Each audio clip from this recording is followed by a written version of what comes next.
अग्नि शुद्ध नहीं हो पाता, शुद्धता का भाव नहीं दे पाता। और एक और बात अपने अंदर उतार के रख लो, जितने लोग टीवी चैनल के माध्यम से सुन रहे हैं और जितने लोग कुशीनगर की पवित्र भूमि पर सुन रहे हैं और जितने लोग पूरे देश और विदेश में इस आस्था चैनल से और फेसबुक यूट्यूब से कथा सुन रहे हैं, बहुत ध्यान देना। सारे देवताओं की प्राण प्रतिष्ठा करना पड़ती है।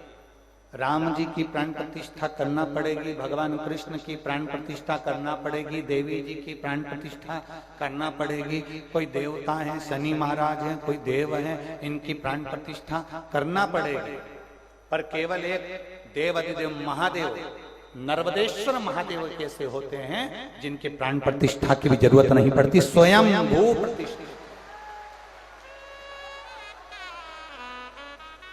एक नर्मदेश्वर महादेव ऐसे हैं जो स्वयंभू प्रतिष्ठित हैं, उनको लाए रखा, समझ लो प्रतिष्ठा हो।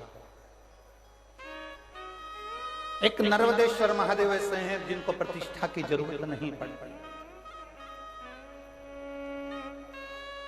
राम जी की प्रतिष्ठा करना पड़ेगी, भगवान कृष्ण की प्रतिष्ठा करना पड़ेगी, देवी देवता की प्रतिष्ठा करना पड़ेगी, सारे देवताओं की प्रतिष्ठा करना पड़ेगी। पर देवाधिदेव महादेव नर्मदेश्वर महादेव कैसे हैं जिनकी प्रतिष्ठा की जरूरत भी नहीं, जिनकी प्रतिष्ठा की हमको जरूरत भी नहीं है। आप लाए रख दिया, आप लाए उसको विराजमान कर दिया, आप लाए भगवान शंकर को घर में लाकर पूजन कर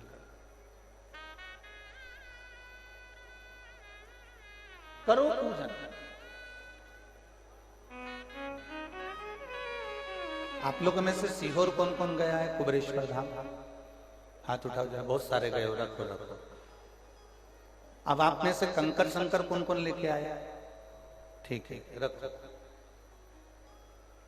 कभी सीहोर का यदि कंकर शंकर आपके पास में है, जहां आप पूजन कर कर कंकर शंकर को वहां से लेकर आते हो, वहां का यदि एक कंकर भी आपके पास में है तो उस कंकर को वहां से लेकर आने के बाद में आप 1 महीना 2 महीना 3 महीना 4 महीना जब पूजन करते हो, पूजन करने के बाद आप अपनी कामना कर कर कंकर शंकर लेकर आते हो और पूजन करते हो। और पूजन करते करते आपको जब 2-3 महीना पूर्ण हो जाते हैं तो उस कंकर को आप अगर ध्यान से देखेंगे तो उसमें एक बार शंकर का प्रतिबिंब का दर्शन जरूर होता है। कुबेरेश्वर धाम का कंकर कंकर शंकर है, उसके एक एक कंकर में शंकर का दीदार होता ही है। आप उसकी पूजन करते हैं, स्नान कराते हैं। कई लोग कहते हैं हमारा कंकर बीच में से टूट गया, कोई के 2 टुकड़े हो गए, कोई के 4 टुकड़े हो गए, कोई के 6 टुकड़े हो गए।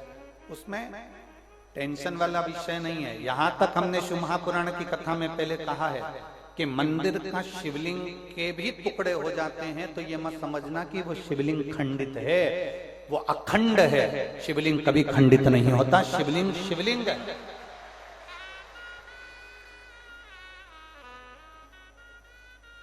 शिवलिंग कभी खंडित नहीं होता। उसके 10 टुकड़े हो गए, दशेश्वर महादेव हो गए, 11 हो गए, 12 हो गए, हजारों टुकड़े भी हो गए, शास्त्रेश्वर हो गए। कभी भी शंकर का शिवलिंग खंडित नहीं माना गया। शंकर का जो शिवलिंग है वो कभी खंडित नहीं, कभी खंडित नहीं माना गया।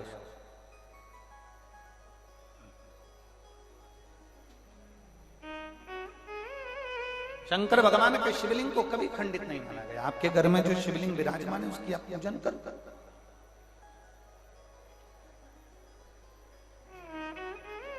जिनके घर में भी सीहोर को